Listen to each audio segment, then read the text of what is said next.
हाँ तो मेरे प्यारे बच्चों, मैं आपके सभी के साथ प्री बोर्ड एग्जाम के साथ उपस्थित हुआ हूं, हिंदी के प्री बोर्ड एग्जाम के साथ मैं उपस्थित हुआ हूं। और आप सभी बिल्कुल श्योर होकर के यहीं से रट लीजिए, क्योंकि जो एग्जाम पेपर या जो क्वेश्चन लेकर के मैं उपस्थित हुआ हूं, एग्जाम में 100% वहीं से आएगा। और आप सारे लोग इस सारे प्रश्नों को अपने दिलो दिमाग में इस तरह से बिल्कुल कंठस्थ कर लीजिए, याद कर लीजिए, क्योंकि मैं आपसे गारंटी के साथ कह रहा हूं यहीं से ही एग्जाम में आपके आने वाले हैं। तो आपके साथ जो मैं पेपर सेट लेकर के उपस्थित हुआ हूं उसका है 801 BAA, ये पेपर का कोड है। और विषय आपका हिंदी है, तो हिंदी के विषय में जो भी यहाँ पर पेपर में जो क्वेश्चन लेकर आया हूं, आप निश्चिंत होकर के उसे बिल्कुल याद कर लीजिए, स्मरण कर लीजिए, यहीं से आपके एग्जाम में आने वाले हैं। तो आपका जो मैं पहला क्वेश्चन लेकर के उपस्थित हुआ हूं उसमें है पुनर्नवा किस विधा की रचना है। पहला क्वेश्चन है कि पुनर्नवा किस विधा की रचना है। विधा है 4, कहानी, उपन्यास, जीवनी, आत्मकथा। तो भैया इन चारों में से कौन सी रचना है या किस विधा की है, तो भैया उपन्यास है। उपन्यास है किसका? हजारी प्रसाद द्विवेदी का। हजारी प्रसाद द्विवेदी, हजारी प्रसाद द्विवेदी, ये इनका रचना है। कौन सी विधा की रचना है भैया? उपन्यास। इसके सिवाय इन्होंने अनामदास का पोथा, चार चंद्रलेख, ये भी उपन्यास लिखे हैं, ठीक है ना। आषाढ़ का एक दिन के लेखक हैं। दूसरा प्रश्न है कि आषाढ़ का एक दिन के लेखक हैं जयनेन्द्र कुमार, अज्ञेय, जयशंकर प्रसाद, मोहन राकेश। तो भैया इन चारों में से कौन है भैया? तो मोहन राकेश।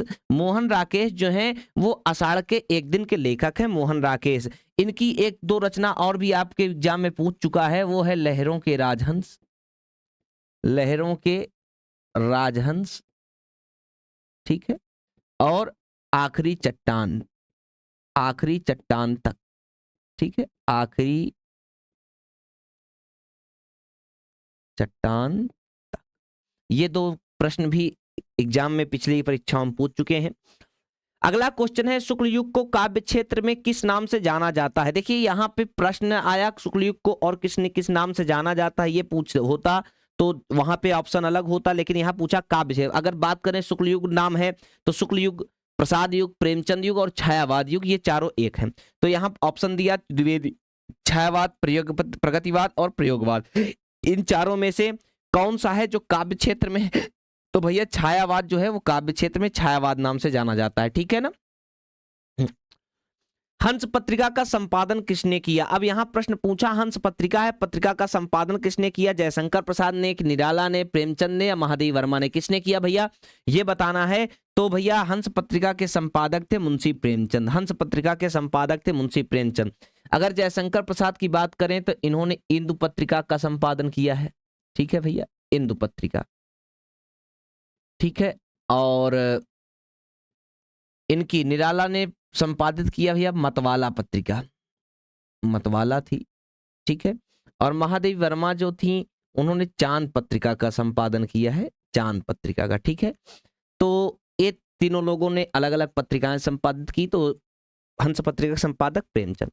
विश्रामपुर, विश्रामपुर का संत विश्रामपुर का संत के लेखक हैं श्रीलाल शुक्ल, रामचंद्र शुक्ल, जयशंकर प्रसाद, मन्नू भंडारी। कौन से लेखक हैं जो विश्रामपुर का संत के लेखक हैं, ये दिया है। तो भैया इसमें है श्रीलाल शुक्ल। श्रीलाल शुक्ल जी विश्रामपुर का संत नामक रचना के लेखककार हैं या रचनाकार हैं, ठीक है ना। ठाकुर किस धारा के कवि हैं? तो भैया ठाकुर किस धारा के हैं? तो यहाँ पे ऑप्शन दिया है रीतबद्ध, रीत सिद्ध, रीत मुक्त, स्वच्छंद। तो भैया रीत, ये ऊपर की तीनों की बात करें, रीतबद्ध, रीत सिद्ध, रीत मुक्त, तो ये तीनों रीत काल की धाराएं हैं। तो रीत काल में रीत मुक्त काव्य धारा में आते हैं ठाकुर, घनानंद, बोधर, आलम, द्विजदेव, ये रीत मुक्त काव्य धारा के कवि आते हैं। तो ये आपका ऑप्शन रीत मुक्त सही हो रहा है, सी नंबर सही हो रहा है, बिल्कुल सही जवाब है। तार सप्तक में संकलित कवियों की संख्या है। अब देखिए तार सप्तक सन 1943 ईस्वी में अज्ञेय जी ने संपादित किया और वहां पे पूछा संख्या कितनी, पूछ लिया। अगर अब ये पूछा है तो ऑप्शन दिया है 4, 5, 6, 7। तो सप्तक माने 7 होता ही है, सप्तक माने 7 होता है। तो तार सप्तक में कितने कवियों का भैया संकलन हुआ? 7। अब चाहे तार सप्तक हो या दूसरा तार सप्तक हो, तीसरा तार सप्तक हो, चौथा हो, चाहे जौन सा सप्तक हो, सभी सप्तकों में जो कवियों की संख्या है वो 7 है, ये जानते रहें। फिर तार सप्तक प्रकाशित कब हुआ भैया? तो ये प्रकाशित हुआ 1943 ईस्वी में, ठीक है। किसने प्रकाशित किया? अज्ञेय जी ने प्रकाशित किया, ठीक। प्रयोगवाद का प्रवर्तक पूछे जाए तब भी अज्ञेय ही लगाएंगे। अब दूसरा कब प्रकाशित हुआ? 43 में 8 जोड़ देंगे 51 हो जाएगा, 51 में 8 जोड़ेंगे 59 हो जाएगा तीसरे में, और तीसरे में 59 में 20 जोड़ेंगे 79 चौथा हो जाएगा। चारों के संपादक अज्ञेय जी हैं। जितने भी सप्तक संपादित हुए सबके संपादक अज्ञेय जी हैं, ठीक है ना। रामचंद्रिका किस काल का महाकाव्य है? ये पूछा है कि रामचंद्रिका किस काल का महाकाव्य है। किस काल का है? तो रीत काल का है कि भक्ति काल का है, आधुनिक काल है कि मध्यकाल का? तो रीत काल का ये महाकाव्य माना जाता है। इसके लेखक है केशवदास, ठीक, केशवदास। अब रामचंद्रिका को छंदों का अजायब घर भी कहा जाता है, ठीक है। केशवदास इसके रचनाकार है, ठीक है। सुमित्रानंदन पंत की रचना है। अब पूछ रहा है सुमित्रानंदन पंत की रचना है, कौन सी रचना है? निहार, नीरजा, पल्लव, सुनहरे सवाल, कौन सी रचना सुमित्रानंदन पंत की है ये बताना है। तो भैया निहार नीरजा ये महादेव वर्मा का है, पल्लव जो है वो सुमित्रानंद पंत का है, सुनहरे सवाल अज्ञेय जी का है, सच्चिदानंद हीरानंद बादशाह अज्ञेय का है। तो आपके चारों ऑप्शन में पल्लव जो है वो सुमित्रानंद पंत की रचना है। पल्लव, वीणा, ग्रंथ, युगवाणी, ये सब उनकी ग्राम्या सब पंत की रचनाएं हैं। अगला क्वेश्चन है कलम का सिपाही की रचनाकार है। कह रहे हैं कलम का सिपाही के रचनाकार कौन है? अब यहां रचना दिया है तो विष्णु प्रभाकर, अमृत राय, यशपाल या मोहन राकेश, कौन से ऐसे कवि हैं जो कलम का सिपाही के रचनाकार हैं? तो भैया कलम का सिपाही अमृत राय है, अमृत राय इसके लेखक हैं, और ये जीवनी विधा की रचना है, जीवनी है, ठीक है, जीवनी है इसमें। और किसकी जीवनी है भैया? तो प्रेमचंद की जीवनी है, ठीक है, प्रेमचंद की। अब ध्यान रखिए, आपको इतना ध्यान रखना है, कलम का सिपाही की अगर रचनाकार पूछा, रचना पूछा तो अमृत राय है, विधा पूछा जीवनी, और उसमें किसकी जीवनी है? तो प्रेमचंद की जीवनी है, ठीक है ना। शांत रस का अस्थाई भाव पूछ रहा है कि शांत रस का अस्थाई भाव है करुण रस, अब रस हो गया तो अस्थाई भाव में होता तो रस तो है नहीं, हास्य ये भी रस हो गया, अस्थाई भाव पूछा है, शोक ये करुण रस का अस्थाई भाव है, निर्वेद तो आपका जो सही हो रहा है वो निर्वेद। अब आप कहेंगे कि ये आपके पाठ्यक्रम, तो आपका पाठ्यक्रम भैया भले भी नहीं है, परंतु आपसे कहीं से भी रस कौन कितने होते हैं पूछ सकता है, रस के कौन कौन से रस हैं, और रसों का अस्थाई भाव क्या है, विभाव कितने प्रकार के हैं, अनुभाव। तो आपको ध्यान रखना, देखिए मैं वैसे भी संपूर्ण हिंदी आपको पढ़ा चुका हूं, आप सभी हमारे चैनल पे सारी हिंदी के जितने भी कोर्स आपको पढ़ाए जा रहे हैं वो लगभग संपूर्ण हो गए हैं, उसमें कुछ भी बचा नहीं है, तो आप सभी वहां पे देख भी सकते हैं, रस, छंद, अलंकार सारी चीजें पढ़ाई गई हैं, ठीक है। अगला है कि कनक कनकते सौगुनी में अलंकार है, कनक कनकते सौगुनी में अलंकार है, रूपक, उपमा, यमक, उत्प्रेक्षा, कौन सा अलंकार यहाँ पर कनक कनकते सौगुनी में है? तो भैया जहां पर शब्द दो शब्द आए और शब्दों के अर्थ अलग अलग हों वहां पर यमक अलंकार होता है। कौन सा अलंकार होता है?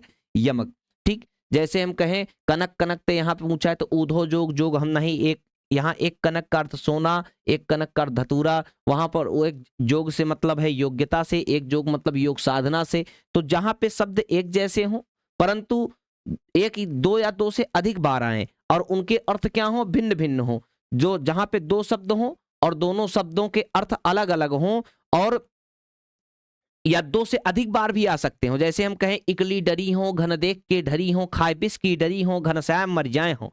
तो डरी जो शब्द है यहाँ पे उसके तीन अलग अलग जगह पे अलग अलग अर्थ हैं। तो आप सभी कनक, ठीक है। अगला देखें, दोहा छंद का उल्टा छंद है। अब यहां जो पूछ रहा है कि दोहा छंद का उल्टा, अब उल्टा कहने का मतलब क्या है?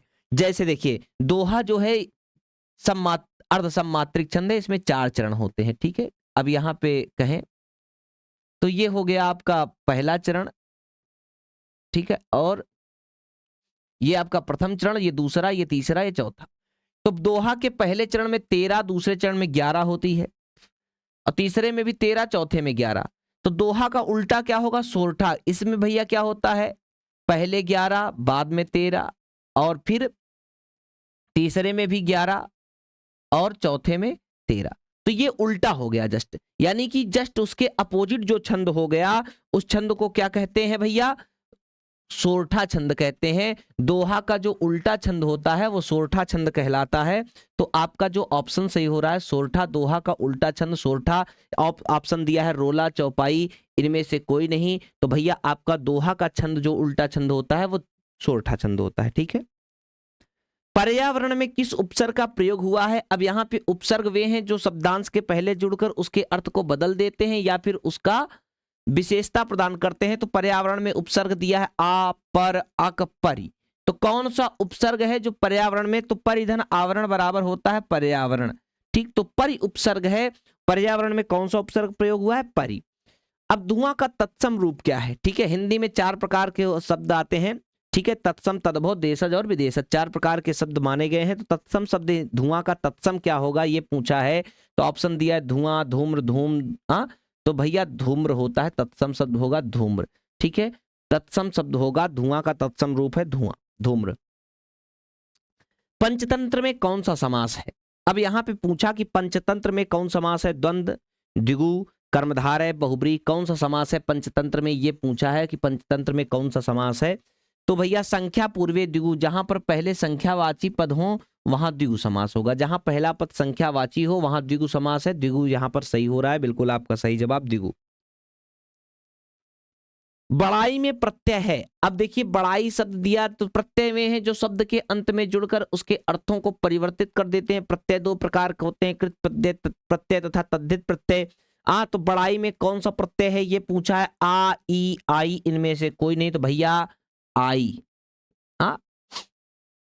ठीक है, अब कहें बड़ाई में जो प्रत्यय लगा आई तो कौन सा प्रत्यय हुआ? तद्धित प्रत्यय। जो क्योंकि कृत प्रत्यय हमेशा धातुओं के क्रिया के साथ प्रयुक्त होता है, क्रिया के अतिरिक्त जो प्रत्यय होते हैं वो तद्धित प्रत्यय कहलाते हैं। ठीक है, निम्न में से कौन सा पर्याय नहीं है? अब यहाँ 4 ऑप्शन दिया, शशि, दिनकर, सुधाकर, निशाकर। चारों ऑप्शन जो है वो समान है, परंतु इनमें से कोई एक ऑप्शन ऐसा है जो अलग है।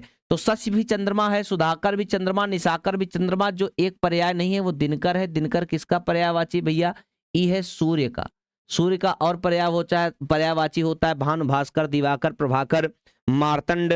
ठीक है, रवि। तो ये सब अन्य पर्यायवाची हैं। तासाम शब्द का वचन और विभक्ति है।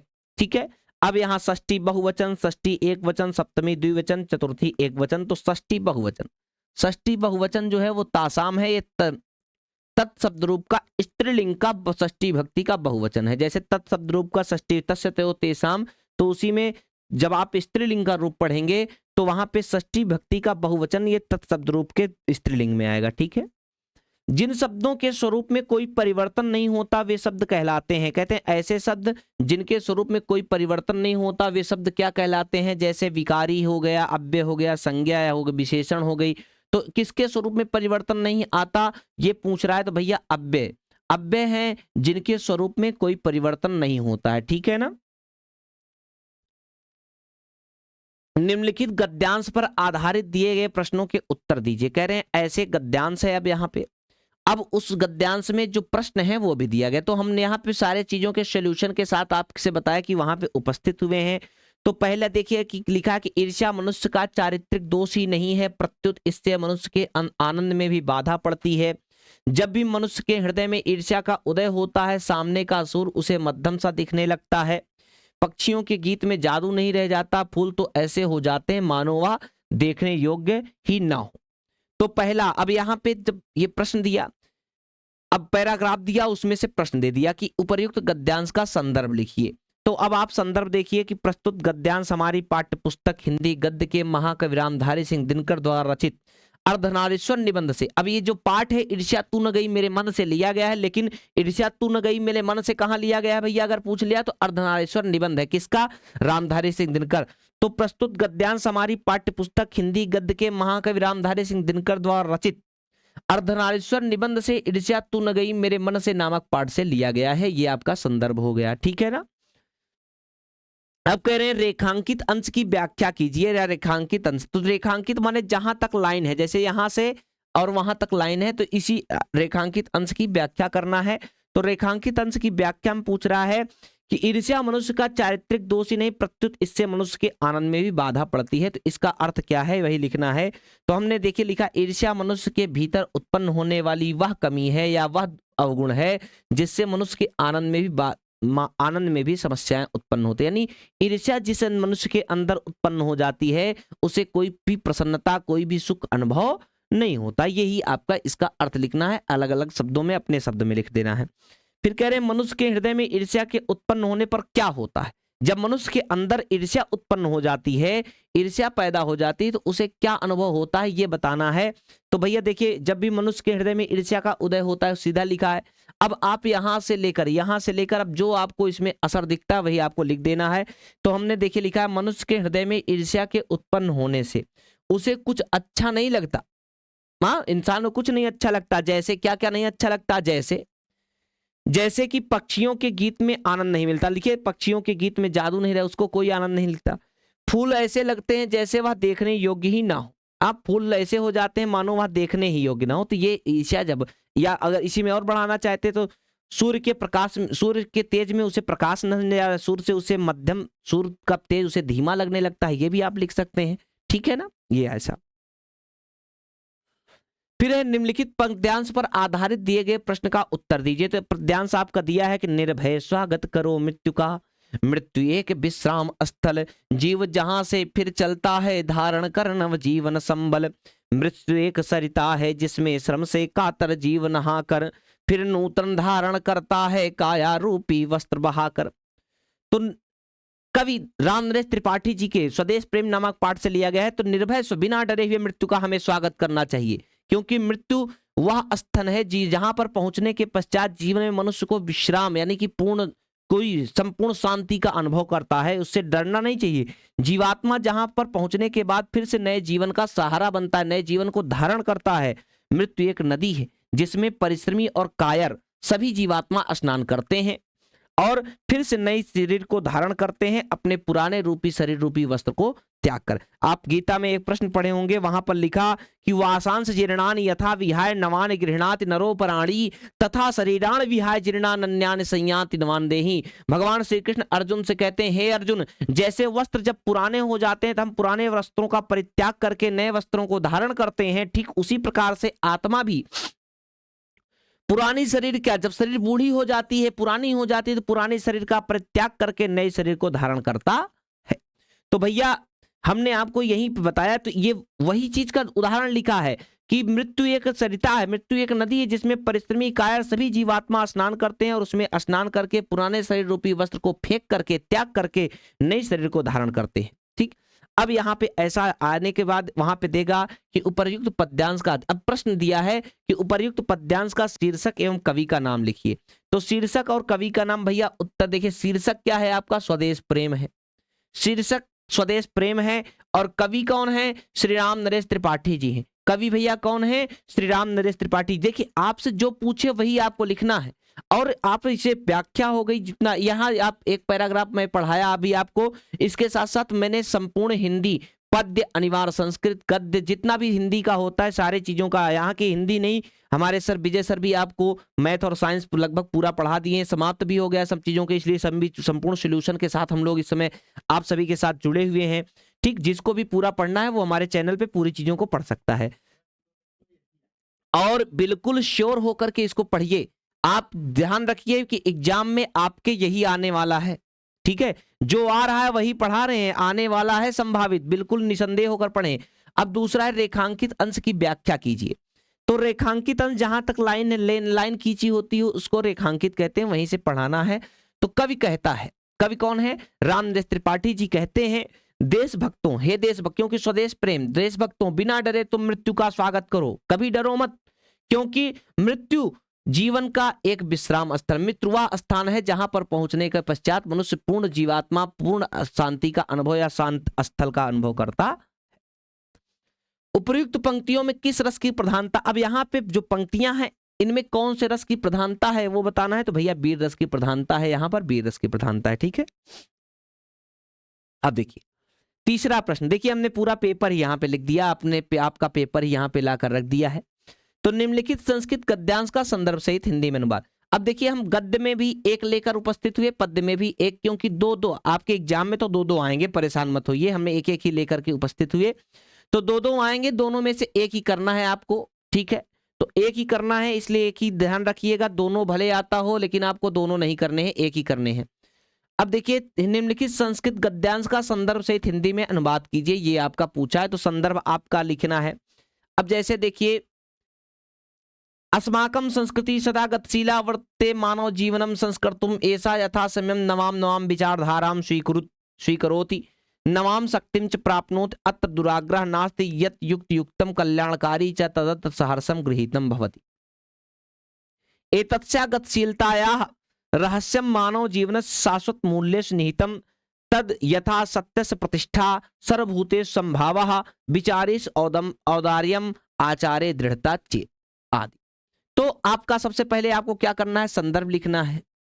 ठीक, संदर्भ लिखना है आपको कि प्रस्तुत गद्यांश हमारी पाठ्यपुस्तक हिंदी गद्य के अनिवार्य संस्कृत के भारतीय संस्कृति नामक पाठ से लिया गया है, यही आपको लिख देना है। ठीक है, उसके बाद आपको हिंदी अनुवाद हेडिंग डालना है। जो आपसे पूछे व्याख्या आप नहीं लिखे, क्योंकि यहां देखिए यहां का लिखा है हिंदी अनुवाद, तो आपको हिंदी अनुवाद हेडिंग डालना है। ठीक है, क्या लिखना है,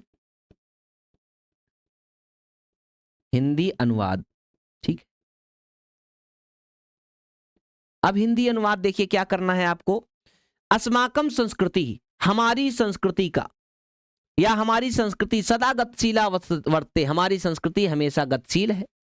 ठीक है, हमारी संस्कृति सदैव गतिशील है। मानव जीवनम संस्कृतुम मनुष्य के जीवन को संस्कार युक्त बनाने के लिए ऐसा यह यथा समयम समय के अनुसार नवाम नवाम नई नई विचारधारा माने विचारधाराओं को स्वीकरोति माने स्वीकार करती है। यह मानव जीवन को संस्कार युक्त बनाने के लिए समय के अनुसार नई नई विचारधाराओं को स्वीकार करती है। नवाम च शक्तिम प्राप्नोति नई नई शक्तियों को भी प्राप्त करती है। अत्र माने यहाँ, दुराग्रह माने हठ, नास्ति माने नहीं, यहां पर हठ नहीं है। यत माने जो, युक्त युक्तम उचित है सही है, कल्याणकारी कल्याणकारी है, चा माने और, तदत्रम माने वह, सहर्षम माने प्रसन्नता पूर्वक या हर्ष के साथ, गृहीतम महाभवति माने ग्रहण होता है। जो यहाँ उचित है सही है कल्याणकारी है वह प्रसन्नता पूर्वक ग्रहण होता है।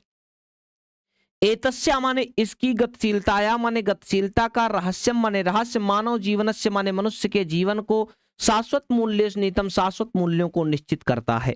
इसकी गतिशीलता का रहस्य मनुष्य जीवन के शाश्वत मूल्यों को निश्चित करता है। जैसे सत्य से प्रतिष्ठा, सत्य की प्रतिष्ठा, सर्वभूतेषु संभावा सभी प्राणियों में समानता की भावना, विचारेषु औदार्यम विचारों में उदारता, आचार्य दृढ़ता चेति और आचरण में दृढ़ता आदि। ठीक, हमारी संस्कृति सदा गतिशील है। मानव जीवन को संस्कार युक्त बनाने के लिए यह समय के अनुसार नई नई विचारधाराओं को स्वीकार करती है, नई शक्ति को भी प्राप्त करते ही यहाँ हठ नहीं है। जो उचित है सही है कल्याणकारी है वह हर्ष के साथ ग्रहण होती है। इसकी गतिशीलता का रहस्य यह है कि यह मानव जीवन के शाश्वत मूल्यों को निश्चित करती है, जैसे सत्य की प्रतिष्ठा, सभी प्राणियों में समानता की भावना, विचारों में उदारता, आचरण में दृढ़ता आदि। ठीक है, निम्नलिखित संस्कृत श्लोकों का संदर्भ सहित हिंदी में अनुवाद करिए। ठीक है, अब संस्कृत का श्लोक, 2 श्लोक आता है, एक आपको लिखना है। पहला आप क्या लिखेंगे, संदर्भ, संदर्भ आप लिखेंगे भैया। तो आप देखिए, मानम हित्वा प्रियो भवति, क्रोधम हित्वा न शोचति, कामम हित्वा अर्थवान भवति, लोभम हित्वा सुखी भवेत।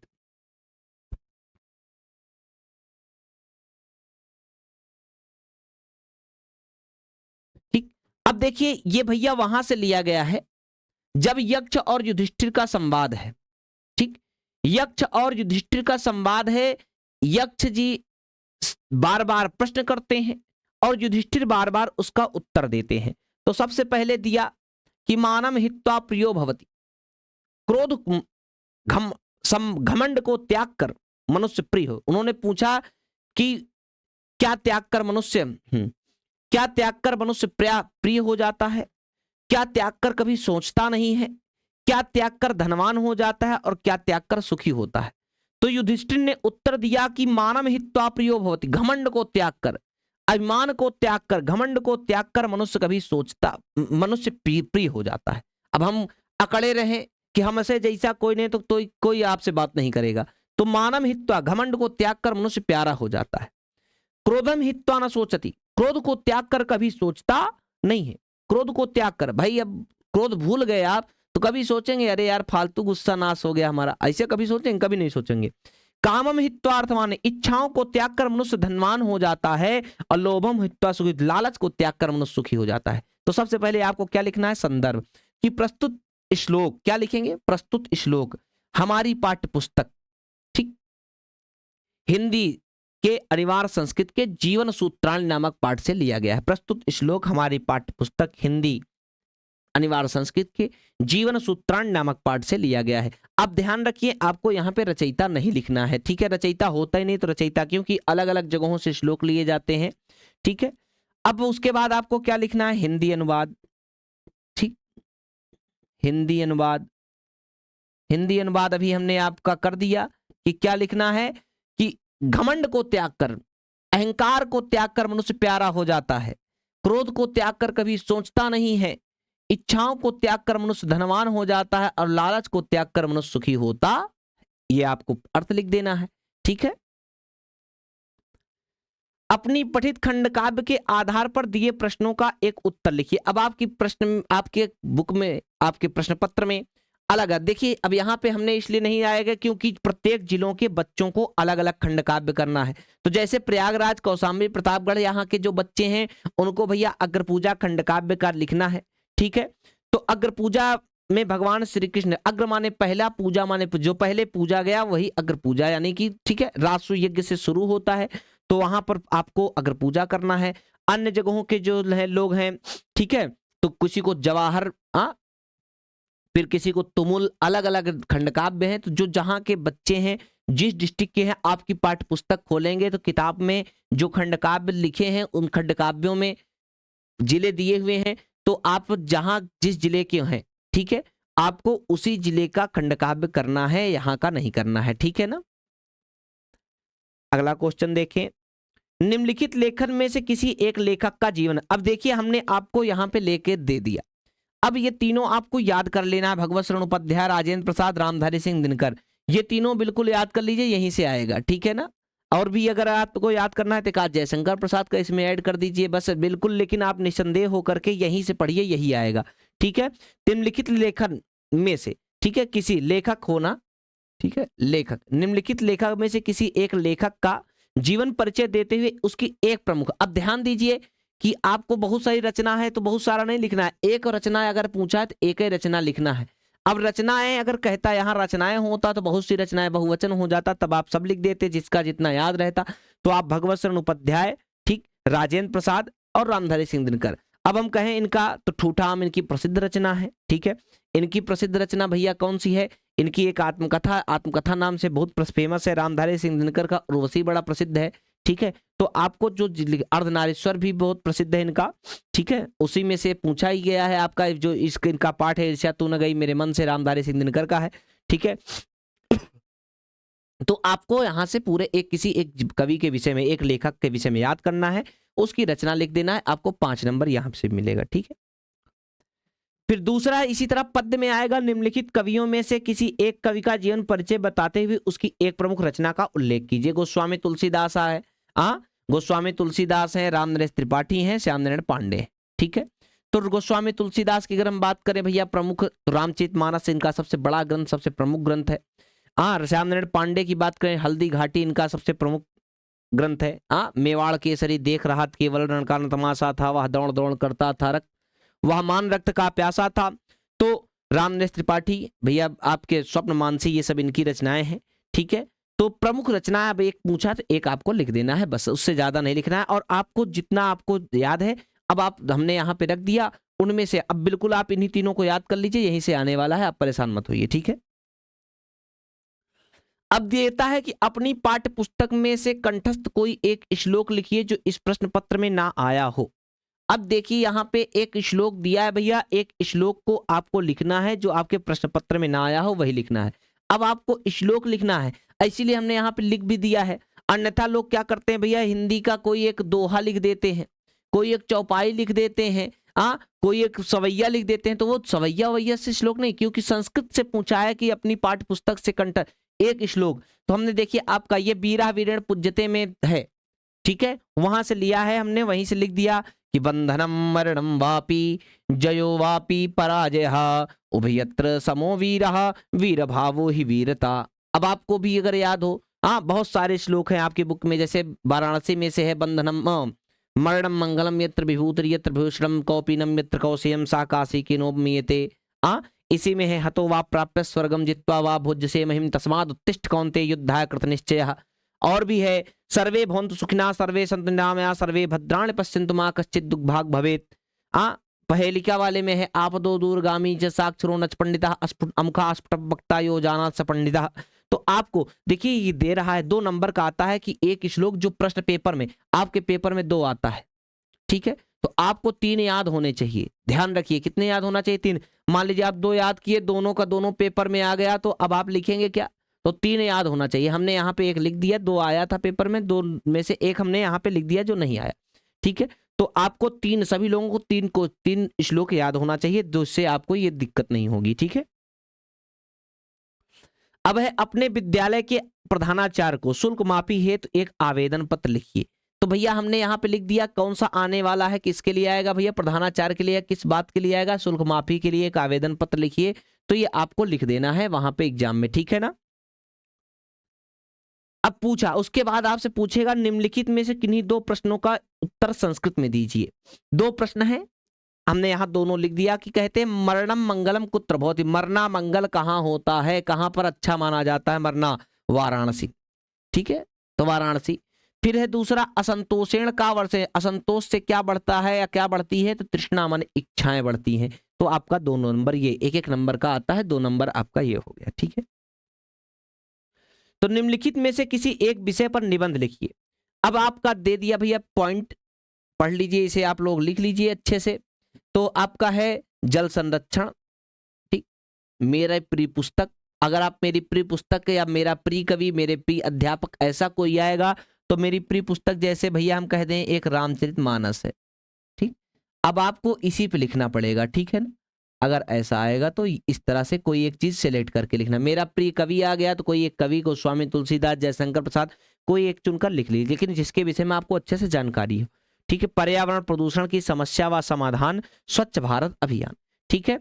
तो मेरे प्यारे बच्चों आपको बिल्कुल देखिए, आप जो बताया जैसे 4 हैं, चारों को रट लीजिए, पढ़ डालिए इसको कि क्या होगा, क्या आएगा, कैसे लिखना है, आपको प्रैक्टिस करते जाइए। हम प्री बोर्ड एग्जाम के रूप में जो आपके पास सॉल्यूशन लेके आए बिल्कुल यहीं से ही आएगा, और आप इसको पूरी तरह से कंठस्थ कर लीजिए, स्मरण बना लीजिए, आपकी ये शक्ति बन जाएगा। और जाकर सिर्फ आपको वहां पे फायर करना रहेगा बस, ठीक है। बिल्कुल इसको आप जानिए, यहां से बारूद भर कर जाइए और वहां पर जाकर विस्फोट कर दीजिए, ठीक है। तो आप बिल्कुल तगड़े से मजबूती के साथ जाइए। आपको जो ये क्लास थी वो यहीं पर समाप्त होती है। मेरे सारे प्यारे बच्चों, आप सभी को धन्यवाद, शुभ संध्या।